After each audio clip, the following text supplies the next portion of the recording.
ना भावनो, Duracell sale ऐकलाय तुम्ही? त्याची पण एक बॅटरी असते भावनो. म्हणजे कसं आहे, तुम्ही ड्युरासेल आहेत ना, तुम्ही सिंगल सेल घेऊन येत. माझा एकच सेल नडतोय सकाळपासून ब्रो. वन साईड 1-2 तुमचे सेल आले, घेऊन गेले, बॅटरी घेऊन गेले, एनर्जी घेऊन असे 500-600 सेल गेले ना भावनो, का हा ड्युरा सेल होतो रे. काम 25 होतं. शरीरात शक्तीच राहत नाही आणि त्यात पण काही लोकांची डिमांड असते. दादा गाडीतनं उतरून फोटो काढूया जरा. अरे दादाची कंबर जाईल ना रे. दादाला ऍथलीट बनायचंय रे. दादा संपल ना भावनो चढ उतर करून. अरे ती सीट झिजलणार रे, खड्डा पडेल रे त्या गाडीमध्ये. अरे बांधिलकीचा विषय ठेवणार रे. काच खाली घेतली कीच काम 25 आहे का रे. काच खाली घेतल्यावर फोटो, बाहेरून गाडीच्या समोरून फोटो. का कुठले नियम आणलेले आहेत मित्रांनो? त्रास होतो ना रे कमरेला. समजून घ्या माझ्या मित्रांनो बांधिलकीचा विषय.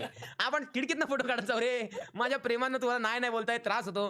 पण तुम्ही तरी मला समजून घ्या. मी तुमचे तळवे चाटतो. आपण फोटो खिडकीतनं काढत जाऊ. ते खूप सेफ आणि चांगला. आणि तुम्हाला सांगतो मस्त फोटो तो बाप दिसतो लुक. म्हणजे गाडीचा कलर बिलर अशी खिडकी, त्या खिडकीत आपण दोघं आहा. मी फ्लॅश पण चालू करतो. माझा चेहरा दिसण्याचं काळोख वगैरे असेल तर तेवढं जरा समजून घ्या. मी तुमच्या पाया पडतो. बाकी काय विषय नाही. बांधिलकीचा विषय ओनली माझी गोकुळ काका.